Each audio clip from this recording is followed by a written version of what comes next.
This is part 2 of chapter 2, talking about some differences between cultures. Of course, this textbook is solely focused on interpersonal communication, so something to keep in mind is as we talk about these different factors, there is a lot more to these than just what we discuss in this class.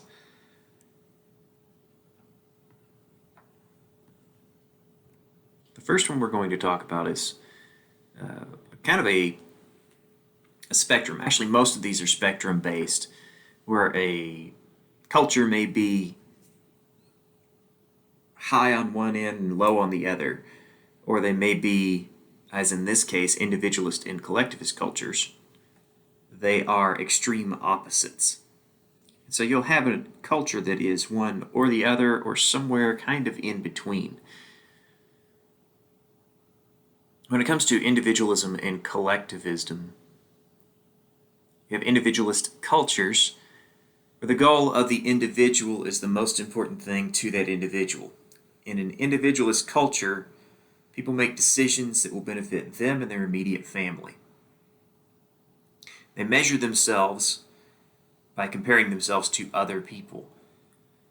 So in an individualist culture, I'm going to tell if I'm successful based on comparing myself to someone I admire or respect. That may be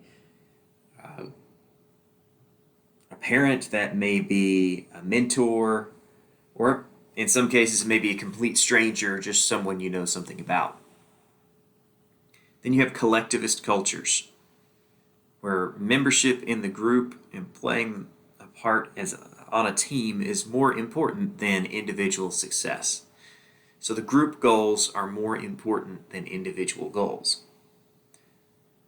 So here you can see it's wildly different than individualist cultures, but success is measured in a collectivist culture through contributions to the group and overall group success. The next one is high and low context cultures. This is based on the idea of high and low context messages. High context and low context are, as you could tell, they're very different just by the names. But this is the extent to which information is made explicit or assumed through the content. High context cultures rely heavily on the context of a situation, how well you know the person you're talking to, how familiar you are with the situation that you are in.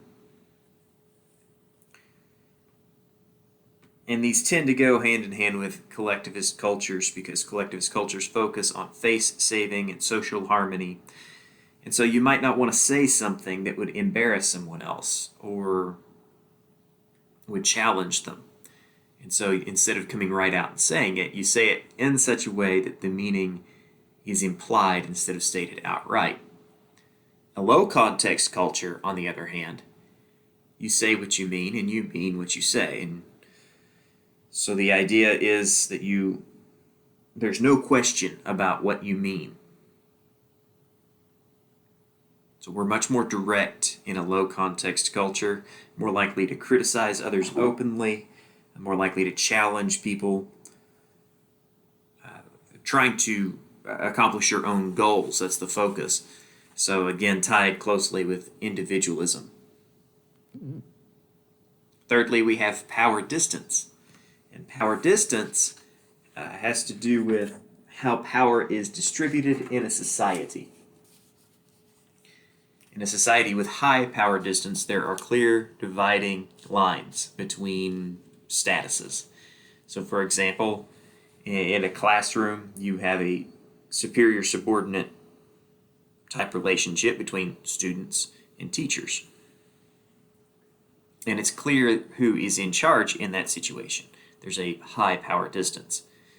We'll take that idea and then expand it to a cultural level. So not just in schoolrooms, not just in the workplace, but also societally. Typically, relationships are going to occur within one's own social class. You don't break those social barriers in order to find someone to marry or to have a relationship with. You stick within your own status because that's common in those cultures. That's what's expected.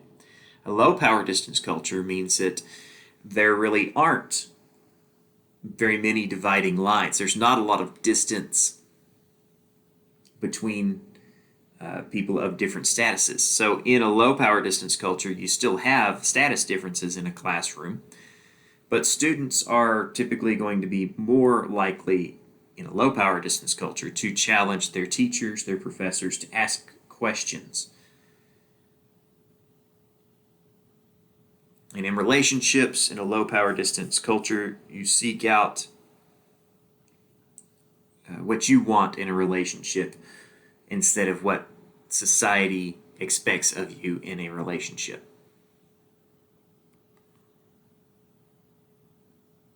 When it comes to masculine and feminine cultures, this is kind of a deep and confusing concept, and different researchers talk about it differently. But the way that your text really focuses on it is a masculine culture, you're more likely to confront people and be assertive, aggressive, dominant in conversation, and you're trying to strive to be victorious over others. It sounds a lot like individualism. And then feminine cultures are more likely to negotiate and compromise to avoid conflict. Both strategies can work in business and so on. A feminine culture is, again, seems to be more aligned with collectivism. So you can see kind of some definition here. You can see some correlation between these different cultural factors.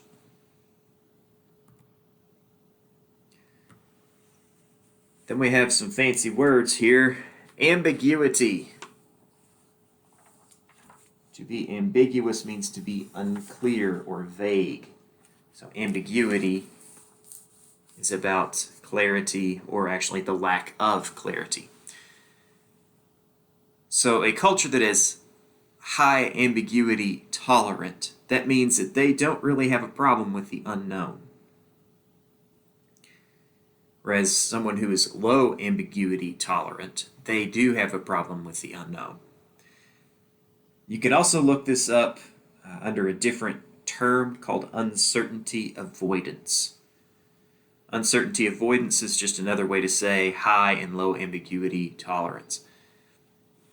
In a high ambiguity tolerant culture, communication and relationships, the rules are not as important as they are in low ambiguity. So things are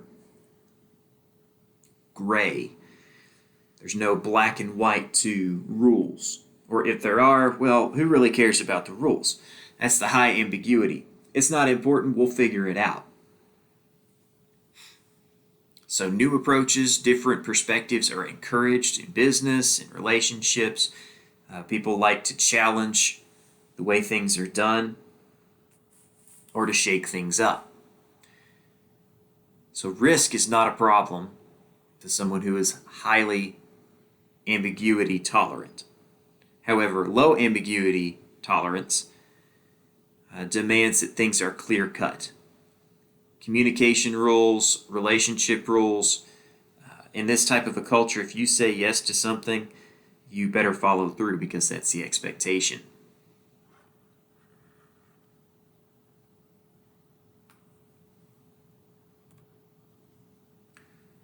Next, we have long-term and short-term orientation. A long-term oriented culture, as the name implies, plans for the future. They're more likely to invest, whether that's investing in money, investing time in their business, but they don't look for a quick payoff. They look for future payoff. In a long-term orientation, marriage is a practical arrangement. It's more about having family, having partnership for life. It's less focused on lusts, desires, feelings. It's more practical in nature. Short-term orientation focuses on marriage as a moral arrangement. It's something that focuses on short-term pleasures and payoffs and that kind of thing. The quick results are desired in business, as well as just general conduct in life. And then, as you can see, the different distinction here in a long-term oriented society, old age is respected. It's meant to be happy, and so they plan ahead for retirement and all of that, expecting that they will quit working someday and have a good remainder of their life. Whereas in short-term orientation, old age is not as valued. It's considered to be something not, or that we don't look forward to, something that'll be unpleasant. So it's a major difference between those two types of societies. And then lastly, we have indulgence and restraint. Some cultures are very indulgent, meaning they do what they want. Life control and leisure are important. Life control meaning they have at least a feeling that they can do what they want with their life when they want to. As a result of these behaviors, people in these societies are generally happier, and they value friendship highly. On the other side, you have cultures that value restraint. And those cultures that value restraint are generally less happy. They feel like they have little to no control over their own lives. They follow societal expectations. They don't indulge themselves in frivolous things. They're more likely to save their money for later instead of buying what they want right now. And so these two are definitely opposite sides of the same coin to completely different behavior types.